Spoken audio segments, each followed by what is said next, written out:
Good evening and good day, everybody. Welcome to 60 Feet 6 Inches. I'm your host, MB Whit. You can call me Whit for short.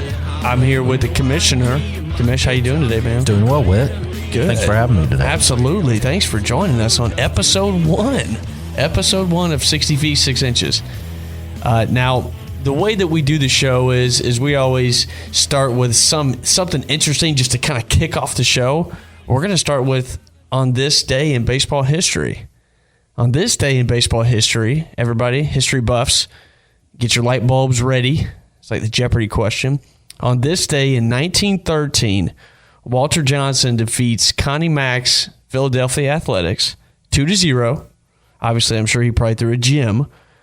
But after that game, he would start a 14-game winning streak, and he wouldn't lose another game for 2 months.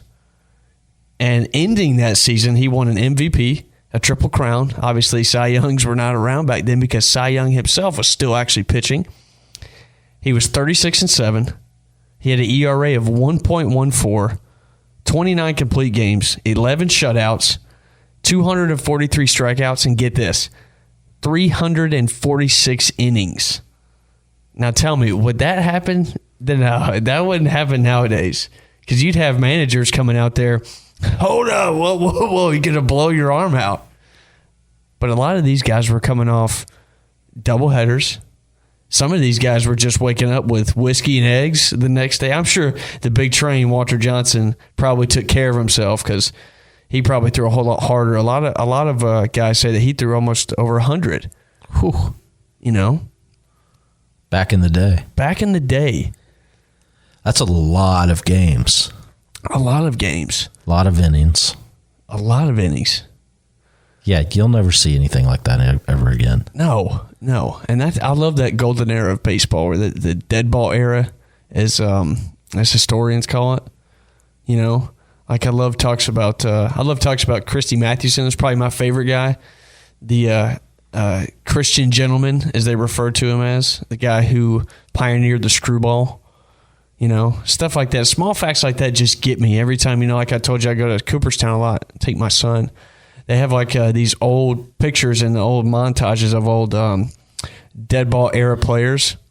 You know, really good stuff. So when you go to Cooperstown, do you learn something new every time you go?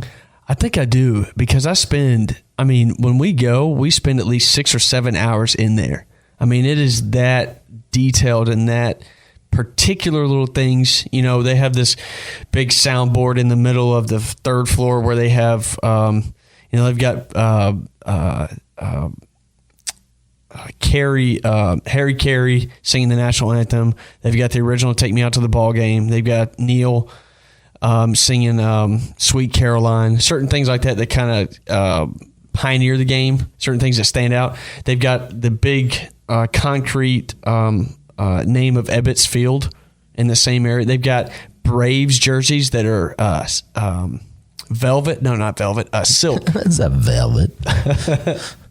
You know, a lot of things that they would wear during day games now to where these players would burn up. You know, satin. That's the word I was looking for, satin. I was going to say silk. Ooh. Right, exactly.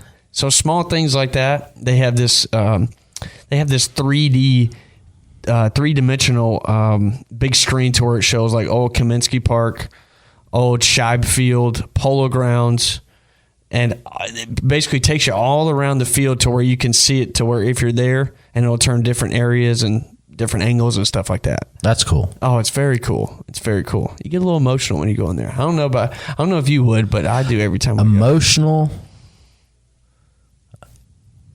I don't know if I'd cry like Freddie did. I was just about to say, not like Freddie. However, Freeman, which we'll get into that later in the show. Yeah, I'd find it very interesting. I'd be very into it.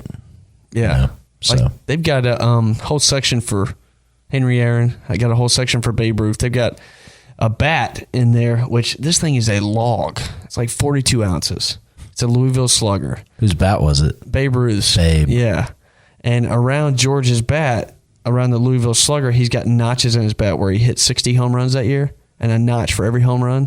I mean, it's small stuff like that. Small stuff. That's really cool. Yeah. Oh, yeah. And in the background, while you're looking at old paper clippings, you can hear his last broadcast I think it was at 37 or 38, whenever he's saying goodbye to baseball, and I think like a couple months later he passed away. It hits you in the heart only because a big man like that, strong man who has so many accomplishments in this game, just gets weakened down by cancer. You know he didn't finish with the Yankees. I know who he finished with. Well, I figured you would. You're a historian. Boston Braves. That's correct. That's right. He didn't even run his last home run. I did not know He had that. somebody run for him. He touched first base and somebody ran around for him. Is that legal? Back then it was. I guess that could be considered a pinch runner.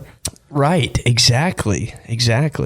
But does the home... Yeah, that's sort of odd. Yeah. But just because he couldn't get around? Exactly. That's right. But he can knock it out. Oh, he can hit bombs. That's right. He could get it out, though. So going into 3 weeks until the All-Star break, I just want to touch on, I've got three guys. Doesn't matter if they're offense or defense, whether it's a position player or a pitcher. I've got three guys, three easy picks for the All-Star team. It doesn't matter whether they're American League or National League. But I've got three guys to where I know that they're easy picks. And I want to hear yours first. Like easy picks as in starters? Absolutely. Yeah. Okay. From National League or? Doesn't matter. Just easy picks that just first come to your mind. They're just easy picks. I mean, this year, I think definitely Paul Goldschmidt. There's one. Easy. Yep. There's one. Now, I guess there could be an argument for Alonso with 69 RBIs. I guess you could. But I think that's a gimme. Yeah. And I'm just thinking, Wilson Contreras, catcher for National League. Agreed. Yeah. It could be a pitcher also. Oh, it can be a pitcher? It can be. Position player or pitcher. Well, then I have to go with Gonsolin of the Dodgers. That was one of mine, actually. It was. Cat hasn't lost, right? No, he's 9-0, and his ERA is a 1.5. Yeah. So there's three for you. Right. Now, I had Tony Gonsolin on there, but I also had Aaron Judge. Okay. Yeah. American League. Right. I was thinking just national, but okay. Yeah, I agree with that. Any doesn't matter which league. Sure. Now, I was going to Paul Goldschmidt is definitely one of mine, too. He was like my extra one, but also Mike Trout, only because Trout has kind of resurfaced after he got hurt, and it's almost like he's got something to prove, which I always love that about him. It's almost like he's never down for the count, but then this year it seemed like, or even last year, the year before that, it seems like injuries were just plaguing him. You know? So these are guys that you say should be automatic starters. Yeah. Like, it's not what the votes are right now, but separate themselves from everybody else at that position. Except for there is a player, Arias, that's on the Twins. He's the first baseman. He's hitting 350. And this guy almost gets no votes, but then Vladdy Jr. is getting a lot of the votes. Of course. Which I can understand that. You know, I saw a stat the other day to where a certain amount, I think it was 83 home runs or something like that, and him and his dad both have the same amount of hits, same batting average at the time that they hit 83 home runs. Something really nuts to where him and his dad just share the same thing, which I love Vladdy Sr. I thought he was a scrappy player. I've seen him hit balls that bounce first and hit doubles off of that, you know? Right. I miss watching players like that. So I was looking at National League vote getters right now, and it's like a phase 1, phase 2, right? Yeah. So it's fans and then players to figure out who the starters are. I like that. And then they go, I think the manager gets to pick the other guys, right? Yes. Is that correct? Yeah. So you look at the leaders right now in National League, because that's sort of what I've studied. And you have to think almost half, if not 3/4 of them, are injured right now. I mean, you look at Mookie, he's injured. Mookie's injured. Ozzy's injured. Ozzy Albies. Yeah, he's not the leader at second base though. Who's leading second base? Ozzy was second. Who is lead second base? Let me National League. check on that. Acuna is hurt. Machado is hurt now. Yep. Bryce Harper's got a leading thumb. as DH. Yep. That's 4. That is 4. 4 out of 9. That's a lot. Contreras at catcher, he's good. Goldschmidt, he's fine. Yep. Trey Turner, he's good. Yeah, he's good. And Jock Peterson. Jock was actually one of my picks this year. He's been tearing it up. 18 home runs. San Francisco. 19. He may have more now. I think he's hitting almost 280 also. Like tearing it up. Tearing it up. As a Braves fan, I wish we still had him. Who am I missing, though? That's not 9 positions or 9 bats. No, yeah, it is. Yeah. I covered it all. Yeah. Pitching's going to be light this year, too. What do you mean light? I mean, you don't have Scherzer. Scherzer's going to be out. You don't have DeGrom, which DeGrom is almost non-existent now, which that kind of hurts. Yeah, but you got some guys like Tony Gonsolin. Yeah. Max Fried. Oh, Max should be the starter. Joe Musgrove. He almost threw a no-hitter the other day. It's like his second time he's almost done that this year. Well, Colton Wong broke that up. Colton Wong. That's probably going to be... No, that's not who's the leader at second base. Who is it? Once you see it, you'll be like, oh, yeah. There's no way it's Chaz Chisholm. Oh, yeah, that's who's leading. He plays shortstop, doesn't he? He plays mostly shortstop. But I guess they're going to give it to him. Does he? I mean, I thought that his main position was shortstop. That's who it is, though. Okay. So Ozzy's in a tight second, but Ozzy's not playing. Right. So let me ask you this. Since the manager of the National League will be Snit from the Braves, name some guys that might not win on votes, but should be on the team. I already know who it is. Dusty Baker, for sure. Wait, no, what? Say that again? Dusty Baker. What about Dusty? Dusty should be the manager of the AL. No. I'm talking about as the National League manager, Snicker. Oh, okay. Okay. He'll get to choose reserves. Oh, yeah, that's Which right. Braves should be reserves? If they aren't, I mean, obviously, you got Acuna who's going to win in the votes. That's fine. Of course. Can these be pitchers and position players? Yes. Pitchers, I think Kenley Jansen, because it's in L.A. Austin Riley. Absolutely, Austin Riley. Dansby Swanson. Absolutely, Dansby. And this one surprised me. I didn't. Kyle Wright, maybe? That's a long shot, I think. Michael Harris the second. No. Here's one that's actually second in the voting. And I didn't realize. It's weird because you have DH now, right? Oh, I know where you're going with this. William Contreras is second in votes to Bryce Harper. He has the most home runs by the amount of at-bats than any other player. And he almost hit one last night against the Dodgers. So you're talking possibly William Contreras, Ozzy, who's injured. Right. He would. Dansby. Of course. Riley. Right. Acuna. Mm-hmm. Max Fried. Well, these are all reserves we're talking about, right? Or just all together? Everybody. Okay. Kenley Jansen, possibly. Kyle Wright, long shot. That's like 8. That's crazy. It's not going to be that many. No, it won't be that many, but...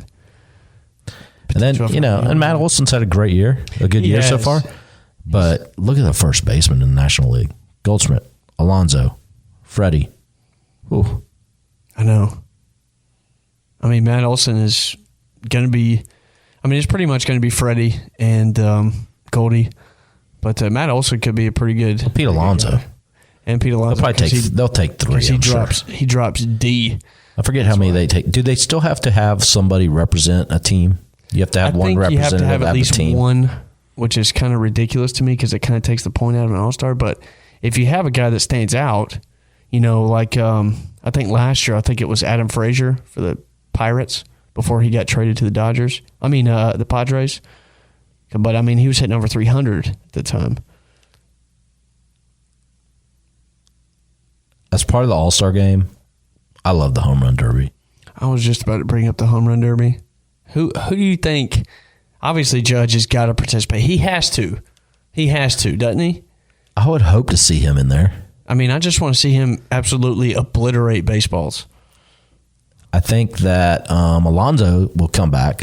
He's got to defend his title. He's going three-peat, trying to three-peat. He wants to win that $1 million. He's an odd bird. Spin that chain, whatever the heck he's got going on.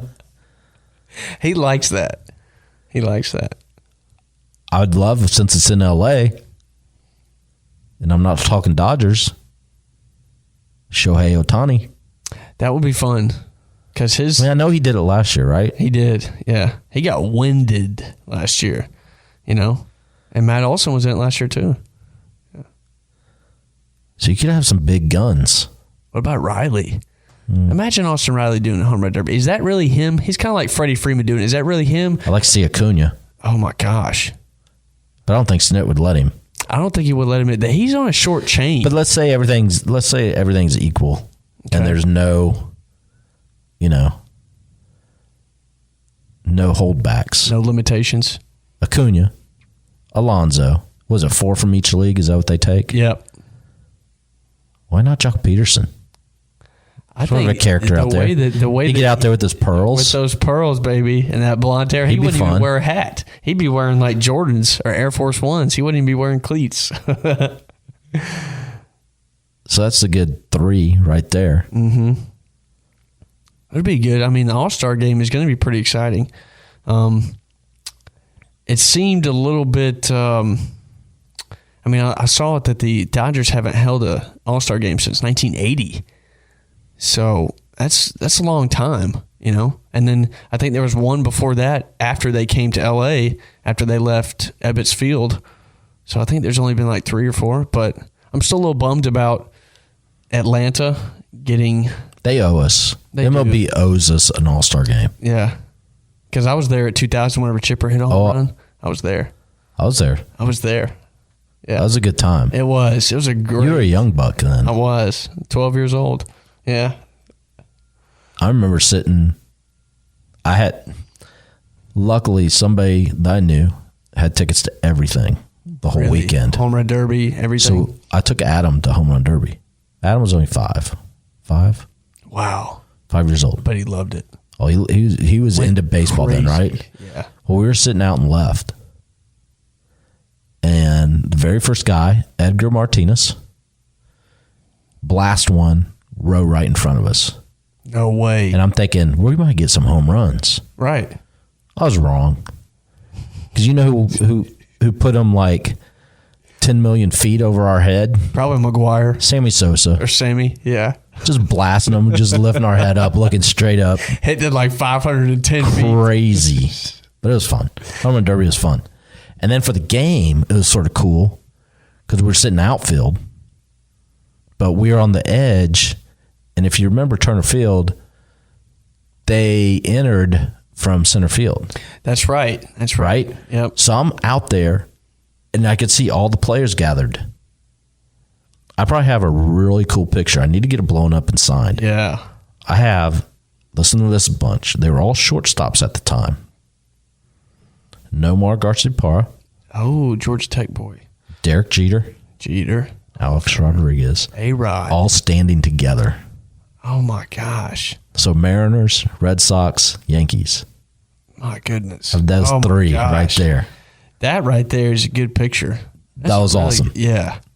Wow. It's pretty sweet. That was a good roster. That and I would probably say 99 is probably my favorite home run derby at Fenway with Griffey, McGuire, and Sammy. And then it was like Jeremy Burnitz, like guys that used to just mash, I think mine was the year that Josh Hamilton went off. Not in the finals. That was at Yankee Stadium, wasn't it? It wasn't the finals, but it was like... He hit like 27. Him and Justin Morneau. Insane. Yeah. Yep. And they were just blast. Yeah. And he didn't even end up winning. He didn't win that one. No, Justin Morneau won it because he hit like, I want to say like 30-something in like the last round or something like that. Something ridiculous. But I like how they do it now. I like how they do it. Mm-hmm. Instead of outs, they have time. See, I don't like that. You don't? I sort of do. I mean, well, you can definitely... I like seeing them getting winded. You can definitely... And they have a couple timeouts, right? They yeah, do a couple you do. Timeouts. Yeah, hold on, let me get a Gatorade. And then you have these little kids. I've seen before where you have some of these players that are getting winded, and some of these little kids are going over, and some of the players just like push them out of the way, like, get out of my way, man. I'm tired right now. Don't talk to me. Just give me my Gatorade. Give me my towel. Let me get back to it, And I don't know where they get the kids from to play out in the outfield. But man, I can't believe nobody's seriously gotten hurt out there. I've seen a couple kids get drilled in the chest. I've seen them get drilled in the shin. You know, I mean, they have to sign some kind of waiver saying if you get absolutely hurt, if you get hurt, you're not blaming MLB. If they don't sign a waiver, I'm sending my kid out there, a grandkid, and say, step in front of the ball and lay on the ground.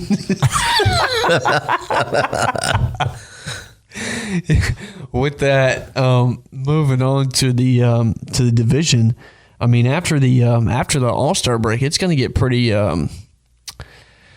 Not as much in certain divisions, but I mean the Yankees are running away with it. The whole AL is sort of like nothing close. I mean, the Yankees, is there? The Twins, the Astros. No, not really. I mean, the Mets, the Twins are 2 games up, and then we're the Guardians. Yeah, we can say Indians. It's okay. Oh yeah, we can say they are the Indians. That's okay, right? Any future listeners that are going to be listening to this podcast, we are allowed to say that because we are not represented by any MLB club. So we can say that. If you want to say Guardians, that's okay, but we still refer to the old-fashioned Indians or the Cleveland Spiders as what they should have renamed it.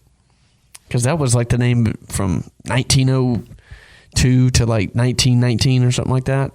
I kind of like that name, but the Guardians just reminds me so much of the Guardians of the Galaxy. And I have never even seen that movie. Great soundtrack.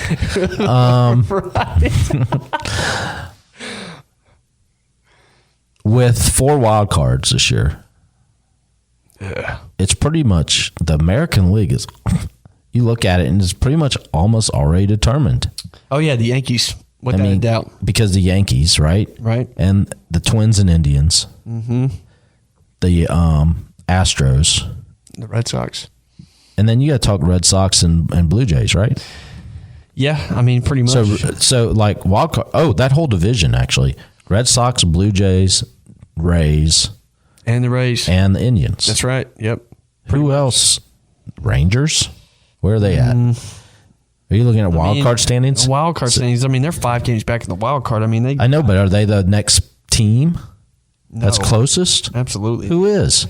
You have Boston, which is pretty much leading the wild card. Tampa Bay and Toronto are both even, and then 2 games back are the Indians.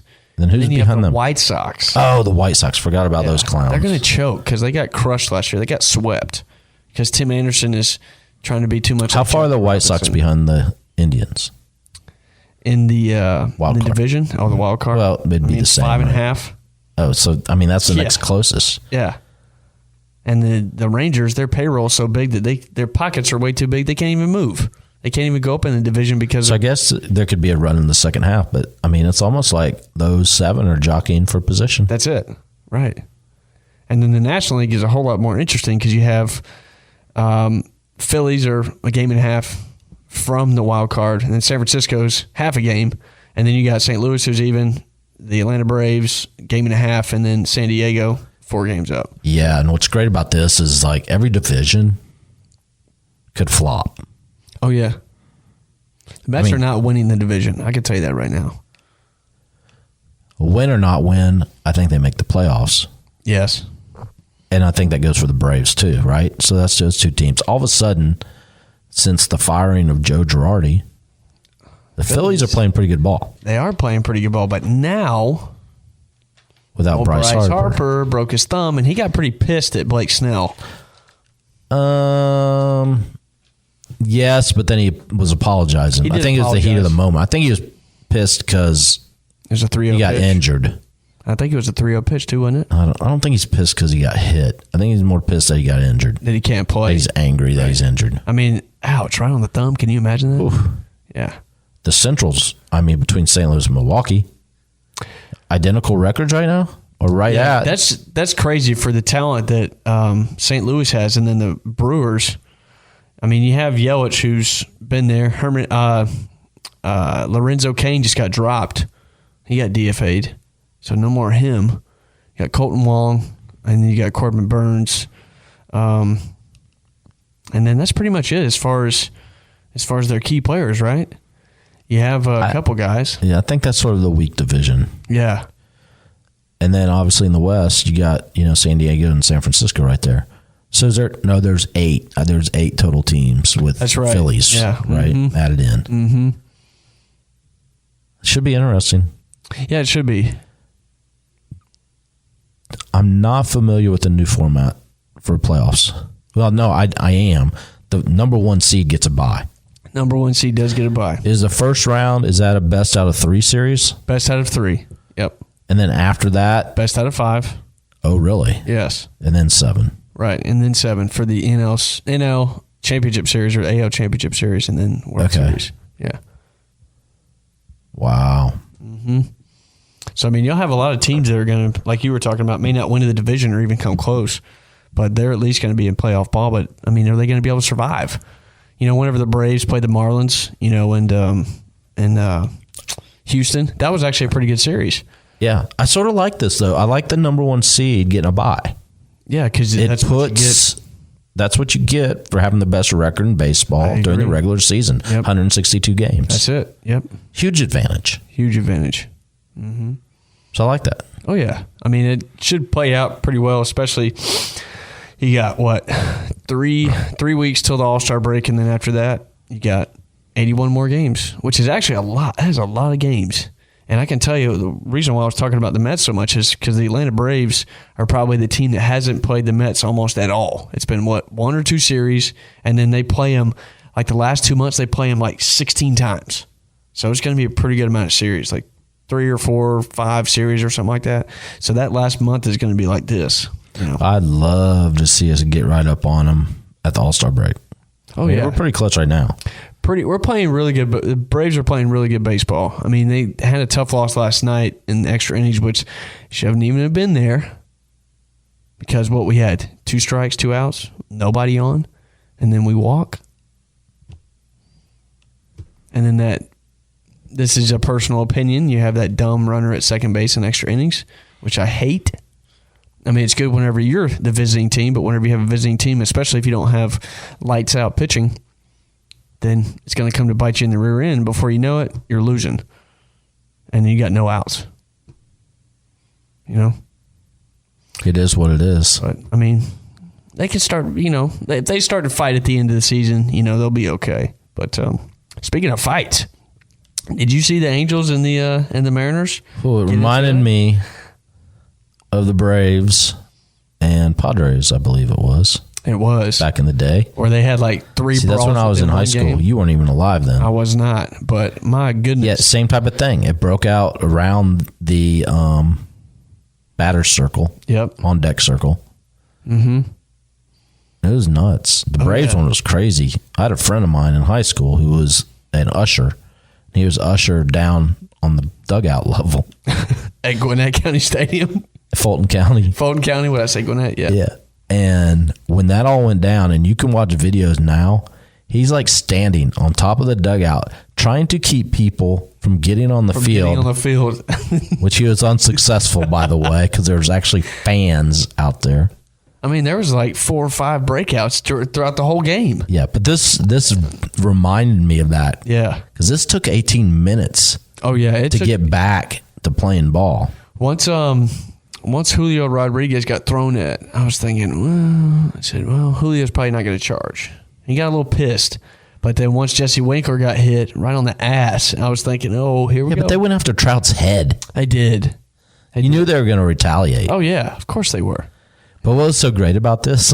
There were some actually haymakers being thrown. Oh, did you see Jesse Winkler? He got a nice little golf ball size. Oh, he did? He got whacked? Little bruise right on his forehead. Oh, yeah. The best was Anthony Rendon. You see that shove with his hand? He has a cast on, and he's out there trying to mix it up.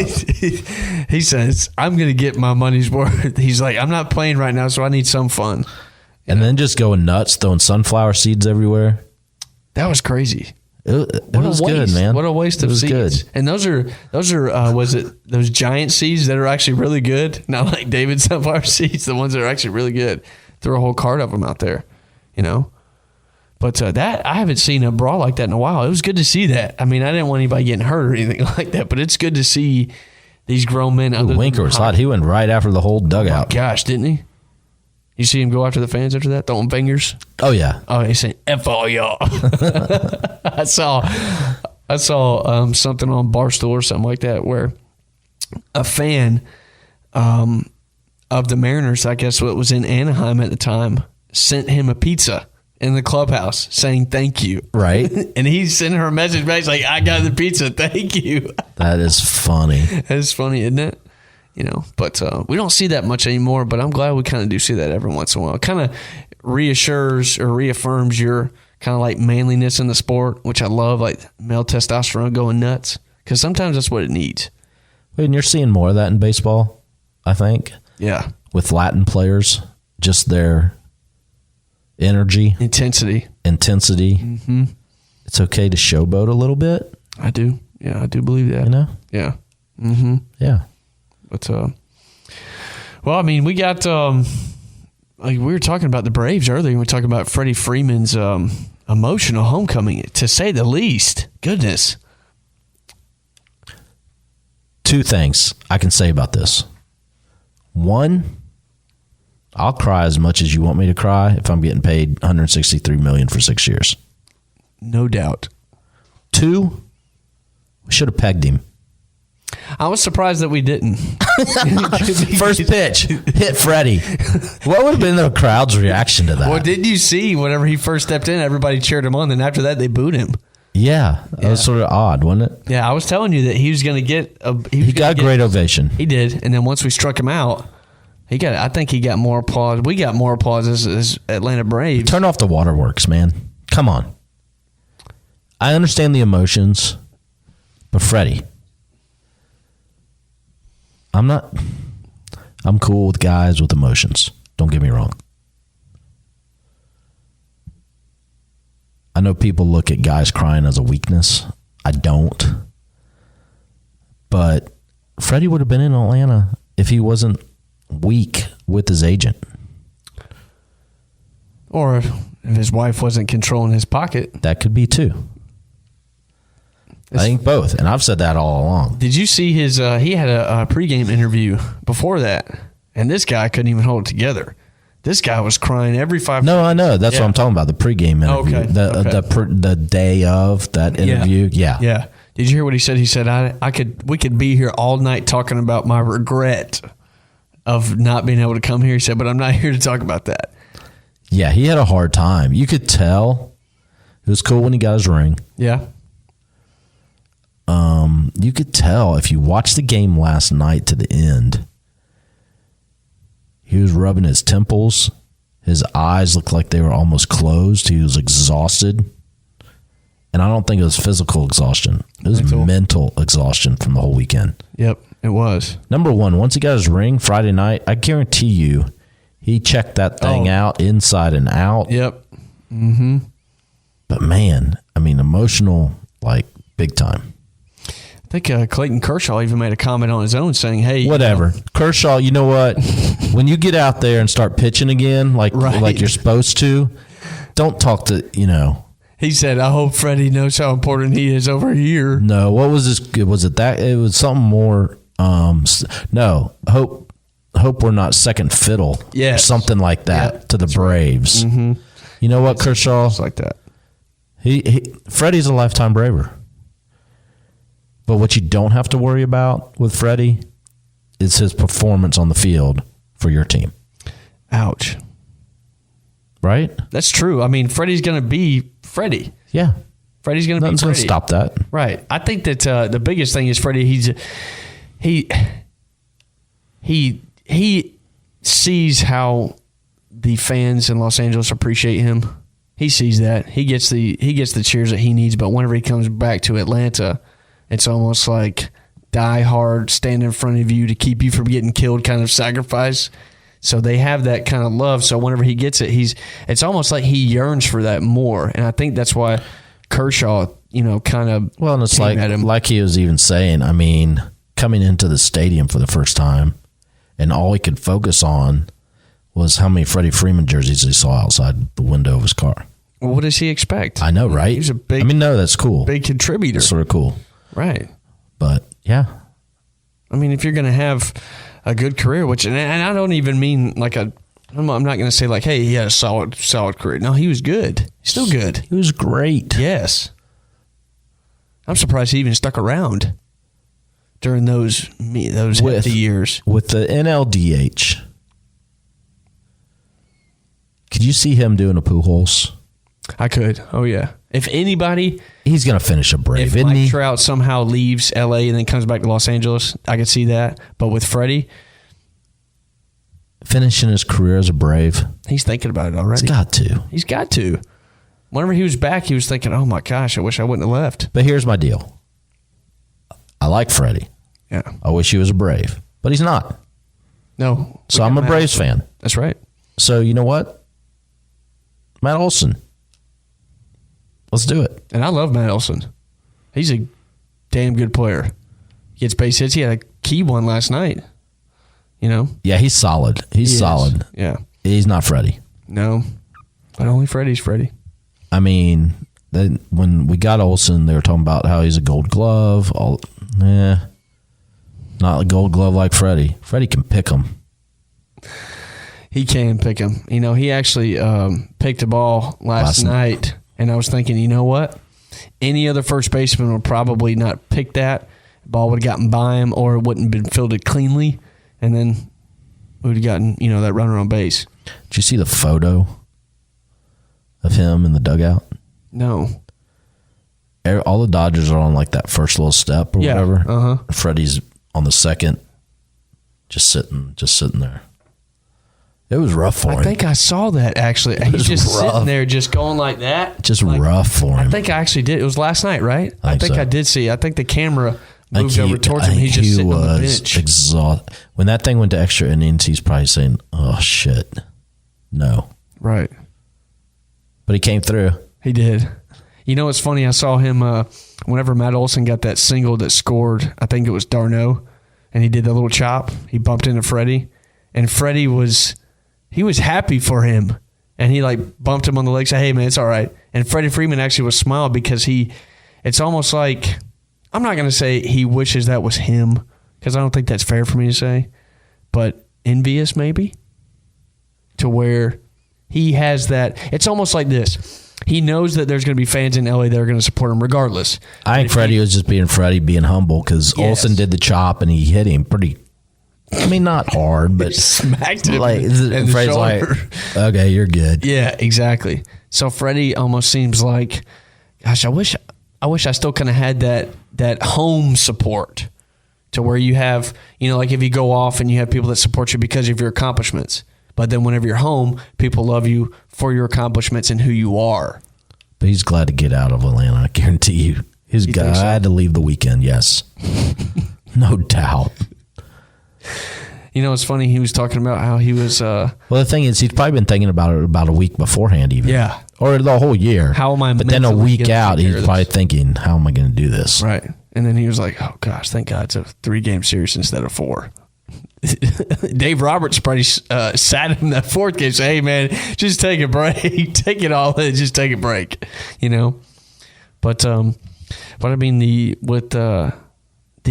game that I think it was not yesterday's game, but Saturday's game, Ian Anderson, what is going on with him? Oh, he's looking rough. He is looking rough. And he's a young kid, so I don't know.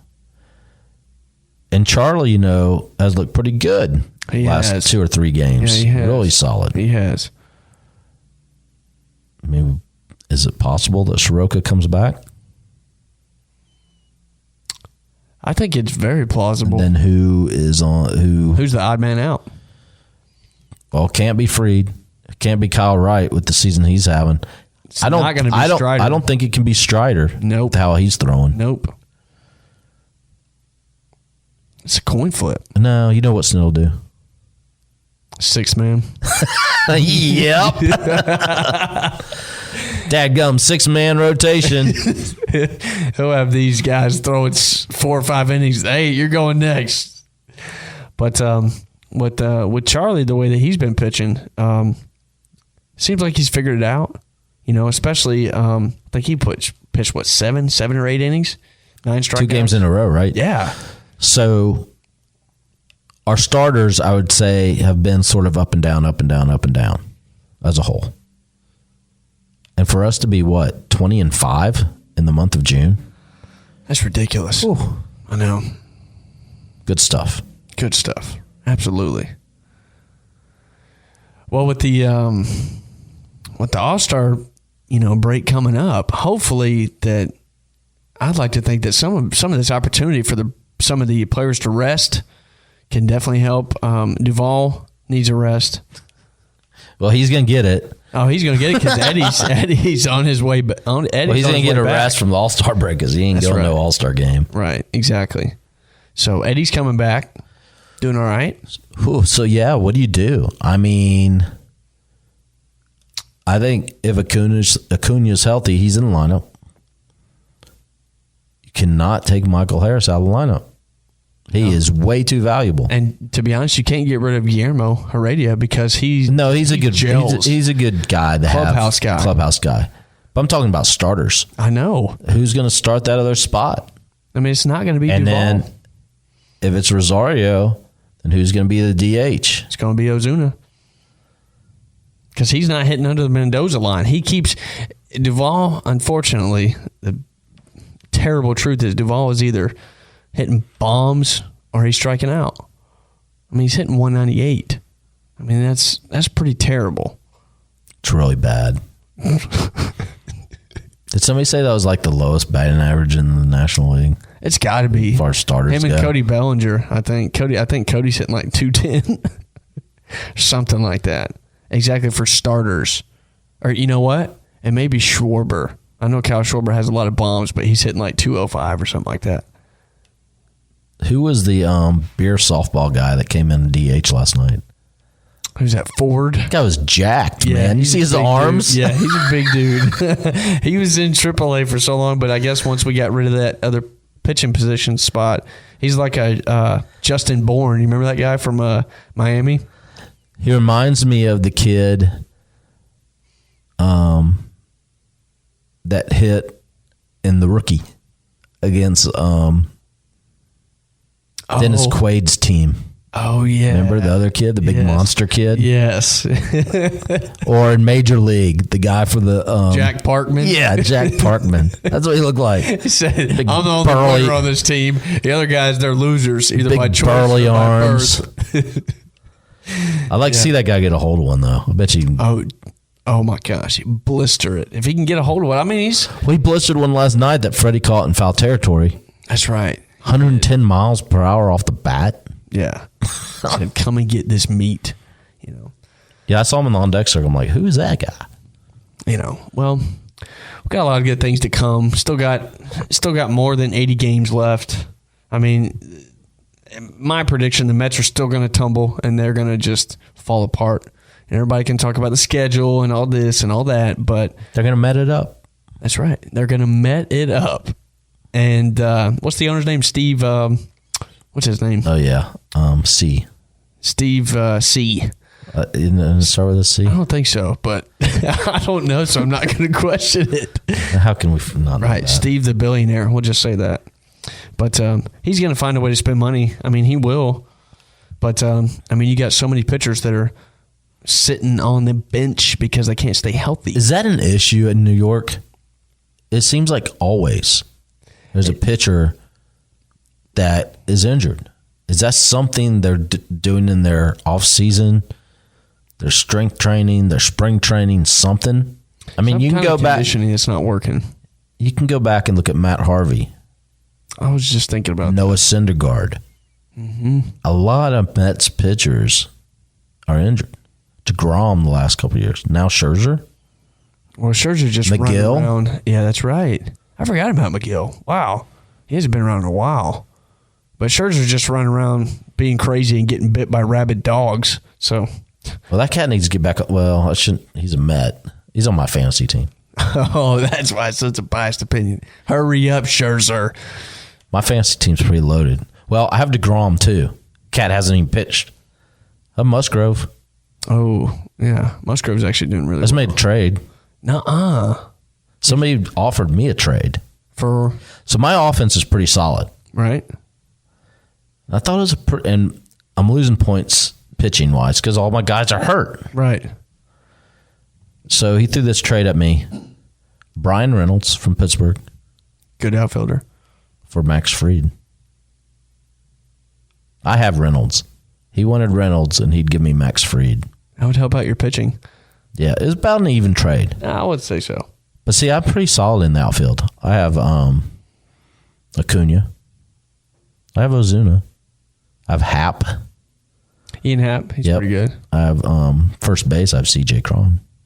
That guy is hitting taters this year. Oh, yeah. Why wouldn't he make the All-Star team? There we go. There's another first baseman. Yeah. First baseman loaded in National League. They are. So, yeah, I made the trade. You did? Yeah.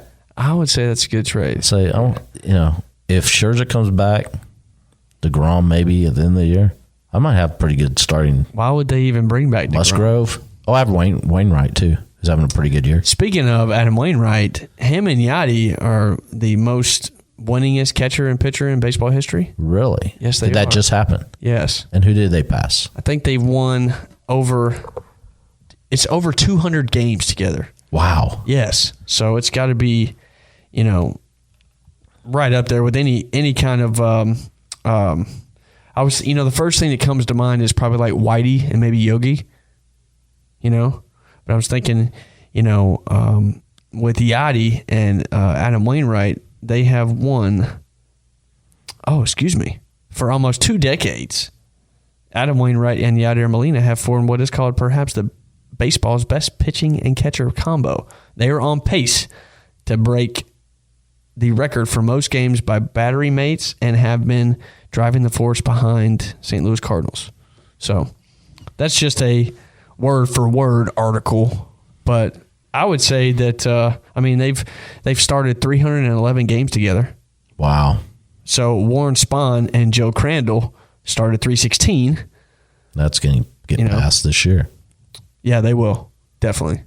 So, Adam Waino is back in the day whenever it was Waino and then Mike Messina. Or not Mike Messina, Chris Carpenter. Oh, my gosh. Nasty back in the day. And I think they had Isringhausen as their closer. You don't see pitchers like that anymore. No. And then they had Pujols, MVP Pujols. The Cardinals have always been up there. They're always that. And they had Matt Holliday. Pesty team. And Matt Holliday back in the day. Of course, I'm thinking way back with Ozzie Smith. Yeah, that's a long way away.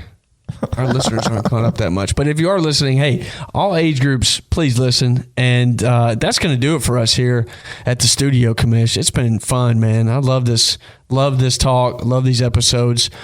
Join us next time for the same kind of talk. We're going to have a different kind of on this day in baseball every episode. So make sure you tune in. And I'm going to say, go Major League Baseball. And more physical fights, please. That's going to do it for us here at 60 feet 6 inches. I'm MB Whit. This is the Commissioner. We'll catch you guys next time on the flip side.